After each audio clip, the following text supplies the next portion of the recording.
And here we go. Game number 8. Will the tale change? Will we see a new protagonist rise up and be able to take the story out of their control? Will somebody enter their villain era and say, we can handle this, we'll do it ourselves? But so far, the answer is a big fat no. They're looking fantastic. If you want to win this tournament, if you want the #1 spot, I'm afraid the only way to do it, someone has to contest them. You have to clash against them. And as we all know, you don't really want to do that because there's a reason they're playing well. There's a reason they're up there finding success. It's not just the drop spot. It's what they're doing in endgame. It's the clutches. It's the rotates. It's piecing it all together. And right now, just the entire Clown Fiesta that has been going on North Sleepy has been such an interesting thing because it feels like almost every single game we have somebody going down before anybody really even properly touches their feet. We saw it yesterday when Diego and Bizzle were over here, and now Pamsu and Fatch, they get free shots from the Lighthouse, and they're going to put pressure onto Slacks and Clarity G. And that is all due to that battle bus. The bus coming north to south allows Pamsu and Fatch to touch down first. They have that high ground tower. They get a weapon. And literally, we saw this yesterday with the south to north bus where the team hide and seek across the water, got to hit those shots down early as well. So Slacks and Clarity G unfortunately have been up, I would say, the punching bag from round to round every now and again, depending on that battle bus. But you have to be ready for it, right? These are reasons why you need to adjust on the fly. And I'm sure if there's anything you get to take away, it's a lesson learned. These buses matter.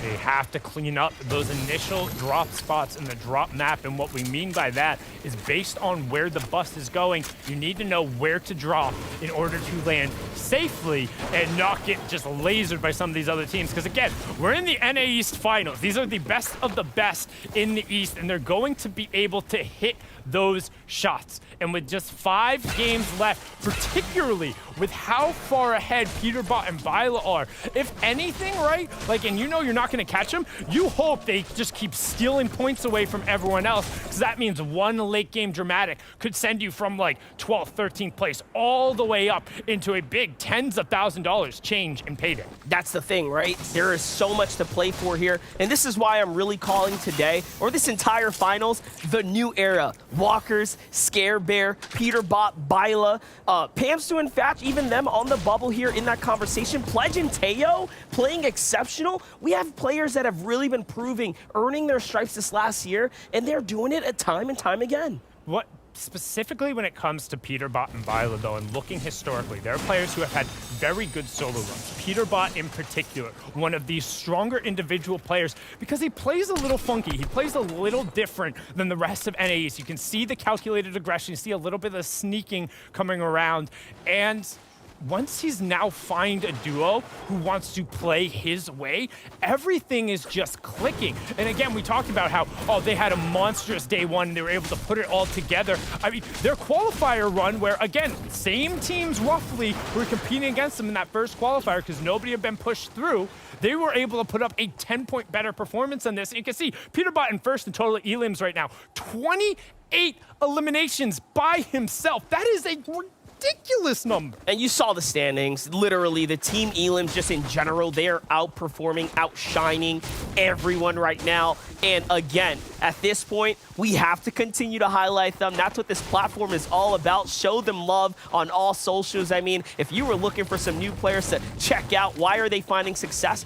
There's a reason they're doing it this season. So far is theirs. For Scare Bear and Walkers, though, they have sort of slipped down, right? About 5 placements or so. So this is going to be an important game for them. Keep in mind as well, they're doing it out of this contested drop. Command Cavern. This is not an easy drop spot to play. No, but we have seen duos have a ton of success around here because while Command Cavern, there's a ton of teams who land around here. There is so much loot, so many little nooks and crannies that you can just quickly dip into, dip back out of. You can find the fishing holes and you can get enough to make the rotation possible. Now we're going to swing on over as Trashy is actually just hounding Peterbot right here, right now. First time we see this early clash like this. First time we see any team give them any sort of pressure, but we don't typically see Peterbot and Byla explore outside their drop spot very often, not this far. This is a different strategy from Peterbot and Byla, and they might just be paying for it. Honestly, it looks like they're just trying to get hip to hip and ready to take this fight because they recognize the fact they're getting shot from 2 different angles, but it doesn't look like 2 different duos. If they can isolate a 1v2, you might just be feeding in more points to the top team. It is Trashy and Glaze. They have these nice wide angles. Trashy's out in the open, but ultimately this is going to play into the favor of our team leading the game right now, because what will happen is they're just farming Surge here. They're farming tags. They're farming this free fight almost early enough to be isolated where there's no one to distract them and actually put their 2 bullets into the conversation, right? So this is working out for them. And, all in all right now, I think they've decided maybe it's time to push in. And there is a team way up there in that almost pseudo Porta Fortress type build. You can see all the ramps being thrown out to just give you better vantage angles.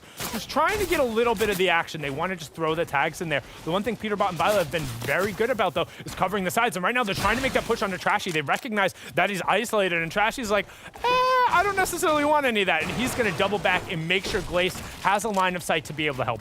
Keep in mind, Peterbot is, of course, rocking that mythic AR. It does so much damage. One of the other benefits, again, that we highlighted up at the top of the show, our analysts of Vivid and SBG did honestly, just an exceptional job of breaking down the strengths of their overall draw spot, the Collider, this latest addition to the center point of the map. But onwards with Clix and Day here. The flags are out. It's time to push on in. And Clix is trying to set up the fight right now. I like what I'm seeing here. A little bit of aggression. They get on into the box. They start to set up what would have been a nice little ambush. They already have a singular elim, so not too bad here to set them up. But all in all, they have a long tournament in front of them. They want to jump up to that top 10. And the story for the NRG duo has been they want to play aggressive. They want to be taking these fights, which is where they found a lot of their success. But taking a little bit too much chip damage and then the defensive fights not allowing them to get above Surge kind of presses the pace. And they are very much so a momentum-based team. When they're rolling, when they're going downhill, when they're taking these fights after fights, they feel really good. But if they're not able to get it started, you can see there's a little bit more hesitation. There's a little bit more frustration in their gameplay. I'm catching big deja vu from game number 5 yesterday, where Walltaker and Cold played the bridge. They played it so well. They looked for teams fighting in the general area, and then they just slid on up and basically injected their sense into that conversation. But hold up. Day is going to cut off an opponent here. Now looking for the fight. They have him exactly where they want him, but someone sneaks in from behind. It's not looking good. The punishment has been dealt. Day has to back on out. The walls have been grabbed, but hey, he buys himself some time. Good disengage there, making sure he threw the ramp up and he retreated back into already built builds. Even if they weren't his own, it means he's not going to end up getting chipped through. But this is what we've talked about with all of their fights, how they want to take the aggression, but they're not necessarily being cognizant enough about covering their 6, making sure that they're defended from behind. You can even tell, hey, 1 open edit, 2 open edit, Skyline there. Clix recognizes that and he said, I'm going to back up a little bit. A lot going on here. No reason to risk it all right now.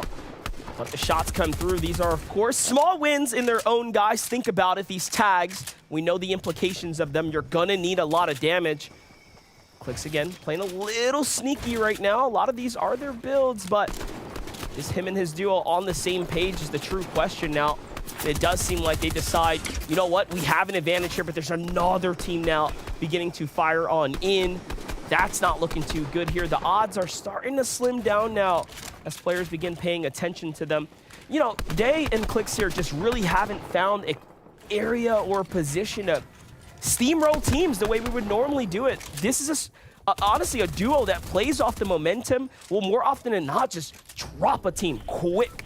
We don't really see the battles draw out like this. Right now, we will see the third zone revealed on the left-hand side of the screen as Nico gets on the board. Let's go, Polarize and Nico. Don't stop shooting, and that's a big one for them as they're able to then get the confirmation. Blake will get onto threats as well. Day going to toss himself in a cone. Nice little defense, and I mean, Sphinx had a pretty solid day 1 yesterday as well. Was up in that elimination counter after the first couple of games. Granted, him and DeQuentin did slow down after the fact, but we've talked about this is the best of the best in NAs. All of these guys can fight defensively if they need to do it, but right now, Day trying to get aggro on the walls, but he doesn't have a shotgun. I love this play right here. I love how they're working together. Day and Clix in unison there to support one another. One's taking walls, the other's putting down shots there. It was very nicely done, but DeQuentin and Sphinx have managed to honestly put up an excellent defense here and buy themselves some time. The cost, though, it's heavy. Already, material count about halfway. heals, even less than that. Quanti and Larson listening to the battle going down after that last big game for Quanti and Larson. I mean, they're right back in the mix of things, seeing themselves in endgame. In the feed there, Kanata looks like he picked up another elimination. We haven't really seen too much of Kanata and Agers in the early game, but they have continued to find success here. And I love that because their game 1 and 2 yesterday was just abysmal. It was sad to see them have such a strong drop and honestly not have the strategy for Surge, but they have honestly fixed their strategy coming into about game 3 or so, and it really has shown. But there is always more to show, and that's why we have SBG on the line. So with Storm Surge coming up, I wanted to talk about one of the primary Storm Surge strats. We see players going and prioritizing bushes to avoid having to sit in builds. Then while players are outwardly, openly taking shots, you just fire back. They don't know you're in the bush. You get a bunch of damage nice and easy here. And that's what Trashy was able to do. Some fantastic chained headshots there from Trasher to make sure Surge isn't going to be threatening them. Again, Storm Surge, as we get the warning on the right-hand side, we'll see where the update is for Agers and Kanata, as we will also get a nice little replay of where he was able to find his elimination. You can see the shots coming through it. I mean, just able to immediately burn through Nexi. That was impressive. That flick was insane. Right? Oh my gosh, he moved and just bam, it was quick.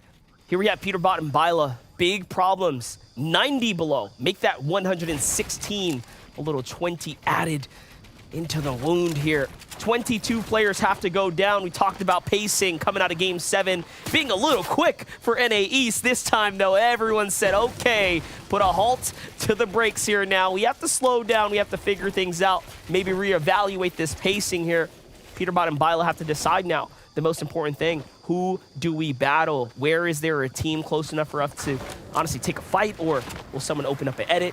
But ultimately, you have to hit the shots. But they are very far into the center part of the zone. There's nobody really near them who they can realistically just push through as Polarize continues to keep himself on the board. That's what we talk about. Bring back that day 2 performance. And don't forget, as Peterbot takes a bunch of damage, if you're on the lower part of the table, right, you want Peterbot and Violet to keep hoovering up as many of these points as possible, because it makes your chance for pushing into the top 5, into the top 3 that much more viable. And right now, 175 below, only 20 seconds on the clock. You have to get a bead on somebody and get some rifles, or you need to fly and start pushing. The problem is when you do that, the teams who are in there, they're just gonna wait, they're gonna edit out, and we've seen this happen so many times where the team who's underneath decides, hey, we have to get wall to wall, but they wait way too long, and now they're in a tough position. This was the only time Peterbot and Byla struggled yesterday, and the only time they've fallen outside of the top 25 in the entirety of the set lobbies of the FNCS. They got 26 with 1 elimination in game 4, and Storm Surge ripped them apart while they're trying to rotate and get wall to wall. This time, they're trying to close that gap now, but here comes the Surge. And this is the worst we've seen their loot pool as well. Only just a couple minis, a couple of big pots here, really not much for the quick heals. Byla is gonna get just destroyed by some incoming fire there. Peterbot has to put the team on his back. What can he do? There's nothing that he can there, and he just gets melted by Glaze in a blink of a moment. As quick as a flash, he goes down, and I'm sorry to say it, the writing's on the wall. Byla, you do not have the HP. It's all or nothing. He needs to pull a miracle out of the hat, and it's not gonna happen this time. There's only one team that stands to benefit here, and that's Cold and Scented, and unfortunately, Wall Taker and Cold are in a world of trouble themselves. Yeah, Wall Taker needs to be wall holder right now. Oh, Cold no. is being pressured. He's already knocked. He loses the entirety of his shield. That's getting called out real fast. And if Polarized and Nico there, a team that has just found their footing out of nowhere. Also, Bizzle and Diego adding into the mix here. So we have all these teams that, you know, they just say, game 8, I'm ready to pop off here. I need to come on in here and make a statement right now. Let me get some points, and it's up against some of our tops. Right now you can see a little bit of space being given, but I do want to just kind of harken back to what we saw with Peterbot and Byla. And you mentioned this, Clarity ends up finding Cold in the feed. Storm Surge is still ticking over right now, 25 damage every 5 seconds to 3 of our duos, with Demonics and Nick being one of them. But you mentioned Peterbot and Byla's loadout. Peterbot has been absurdly successful when he has the shotgun in his hands. He didn't have one. He dove in, he got that, he was able to break through the wall with the SMG, and then he was sitting there hip firing with a burst. worse. And that could be the result of Bizzle and Diego taking a little bit of their loot, kind of forces them out. They're playing a new strategy, a new game today. We didn't expect them to even go against Trashy out there in the field, right? And Glace, a team that is scary, especially in the early game. They're a scrappy duo that will play well in those early game engagements. So a lot of resistance being found this time around. And you know, that could genuinely change the story. I mean, we talked about how they've been so unstoppable, but if you don't put points on the board for 5 games, I mean, it's going to open up for everybody. And again, just going back to it, this is the first time in the entirety of the FNCS, going back to the qualifier, the set round, going back to what we saw yesterday, where Peterbot and Byla have been dropped without a point. No eliminations, no placement points coming through as we just hit our first placement threshold of top 35. Every team is still on their feet. We'll get 1 point. The next point will happen at top 30, and then we'll get cascading placement points in the top 25. Now, if you are Walltaker and Cold, you have to take advantage of this. If you want to push up, if you want to close that 90-something point gap, this is your opportunity to do it right now. Such a rare moment has just kind of presented itself for Walltaker and Cold here. A team that has been the most consistent we've probably ever seen. You just said they have not dropped a game where they didn't earn any points since the beginning of the FNCS. It happens now in finals in day 2, and then you have a team that's right on their heels that are actually alive and honestly quite situated, so there's a true chance to at least close the gap. Get up there and see what they can do to play and fight for the #1 spot. Kanata and Adris, I have to give them so much respect. Talk about resilience, keeping their head on the shoulders. Adris and Kanata got 43 points in their first 3 games, and then 99 points in the last 4, truly showing that they have adjusted their strategy and they figured it out. We saw it from Pledge and Teo. That is what is so great about the FNCS, seeing the minds of the pro players come into work and then develop these new strategies on the fly. You see Clix and Day on the right-hand side of your screen looking to get a little bit of action here. They will have a tough rotation, not because of the teams who are in between them. Well, honestly, it might be that too, as Oliver, OG, and Jeff posted right up on top of them. But if you look at the geography, you're basically going straight into a funnel, and you really just have to hope that nobody is taking an about face and looking at you. We will get the Storm Surge warning on the right-hand side. Clix and Day won't have to worry about that, and neither will Polo as he ends up finding Nawson. But Trashy returns fire and gets a knock onto his duo. You can see Clix and Day trying to make the rotation through here, but somebody else who stands to gain a lot with Peterbot and Byla going down is Miro and Booga. We saw Cold get a knock in the feed, though. That's a big knock for Cold there, but Miro and Booga are looking for some more points as well. They are about 40 points or so trailing behind Cold and Walltaker, so there's quite the gap that they need. Let's take a look here, though. It's Bucky who falls there. Bryce takes out Polo G. Meanwhile, on the side, hold up, Avery and Muzz getting it cooking over here. 7 below the Surge. This is a Command Cavern team who normally has their Surge all figured out. We've seen one game before where they did not have it, and Avery was the one who was down with the low HP coming out the zone. This time around, the shoe's on the other foot. They're up against Acorn and Edgy, an exceptional duo. And then, of course, you have Vert and Creo, that wild card team right below them. We see Walltaker in the feed getting another elimination. We also saw the tough rotation called by Day and Clix. They got taken it out. Yeah, it was Jeff and Oliver OG. They gave him enough problems. And now Muzz and Avery are the only duo who is underneath, but this is huge because only one player needs to go down. They have to make a decision if they're going to sacrifice somebody, make the push, or let the solo just play it out. If you decide to split your heals, you're taking more effective damage every time. You could have just yeeted one of the players out, but it's so unfortunate because Avery is going to get knocked not by the Surge, which means he's not full confirmed, and because one person didn't want to sacrifice themselves, both go down 51 to 49. Storm Surge turns off. Brocane and Joji stand to benefit so much from this. That was their direct competition. But look at this. The Walltaker is down. We just saw Cold get taken down as well, and then he had to get picked up. So we saw Walltaker clutch it up. Can Cold do it for his duo now? A huge shot, but it's not enough. And #1 and 2 teams are now crossed out of the competition. Can Booga and Miro take advantage of this? 1 down, 2 down, 4 down, 5 down. Bugha and Miro are the only team in the top 5 who can capitalize on this. If you're the rest of the lobby, that's fantastic news. But if you are Dignitas Miro and Sentinels Bugha, you're thinking, we have to win this game. We have to put up points. We have to find eliminations. And this is their chance to make that 2-horse race a 3-horse race. But also, Kanad and Agers are now in 4th as well, so they're starting That's to just showing how close it is, right? Into the conversation. They're also catching up slowly but surely, creeping on up. Yamzo and Degen here trying to make best with this terrible situation as Degen's been taken out a little bit early. This is Adam Savage's pick here. Yamzo's just holding on right now. There's a player back here. He understands that. Willing to sit back here, play for the refresh. He actually grabs the body. I like this because he does have a lot of heals. Keep in mind, there's still surge to be earned there. Okay, so it's a couple tags worth. That can play a difference here. You never really know. It's TK who falls down. TK who did, in fact, take out Clicks and Day just a little bit ago. So this is that general area we've kind of seen the players begin to pocket up in. And now let's take a look. Let's check in. Let's get a little temperature check from Agers and Kanata. The heals looking great. The mat's pretty decent, but the zone is far. Zone is pulling due south with a lot of teams Miro have to rotate past it, and Miro finds one. Nico finds one as well. Hey, Polarized and Nico, keep taking those shots. Get yourselves on the board. Forget yesterday. It's all about today. And Rokin and Joji, hey, they're in 7th right now as well. Don't forget, our top teams are down because they've been so consistent. But when that consistency drops a little bit, drops a couple of times, everyone else has the opportunity to have that one big game to put them back on that leaderboard. And that's what's happening right now as the rotation comes out. Degen and Yamzo started this day off like around 18th place. So did Rokin and Joji. And they're already inside that first pace, well within that top 5. These are those hero efforts we're watching unfold here on day number 2. But Miro and Bugha are alive. They're healthy. They're the scariest team on the heels of everyone else in 1st and 2nd place on high ground. Once again, Trashy and Glace are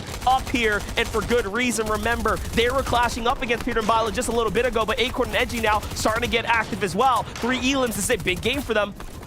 Trying to find some room, 430 above. Nice little short pad, but Miro again taking a bunch of chip damage straight to the front side of the zone. And good job going up a level to make sure he didn't get edited down. We're in the cascading placement point, so as long as you can stay on your feet, you're good. The big difference being you have to find elims right now. You have to close the gap and find it as Qua gets a knock on the dubs. You can see Miro doing the about face. Pam still gets a knock onto the roller. Trash and Glace just raining shots down from above, and Agers and Kanata find one. They're on the bottom right-hand side. We'll take their look. That was hide and seek going down. That's a big elimination right there. That's going to put them up at 2, 6 points, and of course more placement points out the side here. He's going to cut this team off. Hits his wall as well. A huge shot, but he gets punished even more. He didn't even have time to think about healing. I don't think he expected to just get hit so hard in that moment here. Agers now has to wait for the heals to drop. This is smart. It's important to go on and sit back here. He has some match, but how much time does he have to work with? We have Yamzo continuing to clutch up as well. So 2 big solos are alive right now. Rocaine and Joji are one of the best duos up though as well, as they're still our 5th place team.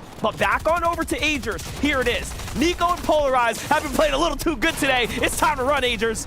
Keep the press going. Agers trying to find some space, but only 2 more builds, and that's going to be it. He's going to be stuck with mantles and just trying to recycle other people's builds. He does have the legendary striker, so there is some one-shot potential if you can find somebody low, but he was the somebody low as Trashy and Glace are looking to capitalize on everyone else who has gone down. But again, Bugha and Miro still up on their feet. Only 2 eliminations going through as Rocaine finds his 4th for himself right before XF ends up taking him down. We'll see who gets the confirmation. Pamsto is actually going to benefit them from that as Joji and Rocaine go down. Huge shot now for Bugha and Miro to jump back in here. They're about 10 points away. They meet up with one another. It's all or nothing. A huge shot there from Bugha onto Agers. Put that man down. Earn those points here. And now they're on the heels of 2nd place here. High ground's not free though. They're coming down. Might be a little too early, some might say. We'll find out. Bugha and Miro still up and cooking here. Another elim. That's onto Thatch. Miro makes it in ever so slightly, just barely. But the support from one another is beautiful to see unfold here. Miro now takes the lead,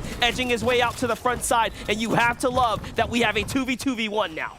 Pamsel in the back of the zone, just using the med miss, trying Miro's to take it on up. height. Miro rips Hideaway as a solo, and then you can see the push coming through using that Oh drum. my God. He's gonna find it, but he has to get the confirm, and he goes down. He goes down. Now it's a 1v1. Trashy and Pamsel will be on the other side, trying to find it, trying to get back in the zone. He's looking. He's like, where is he? I know he's in the zone. I know he's waiting it out. The French-Canadian just trying to heal and look for an opportunity, but Trashy is going to be able to find it. 10 elimination. I'll make it 11 in the victory royale from Glace and Trashy. They pulled themselves all the way up into the top 15 there.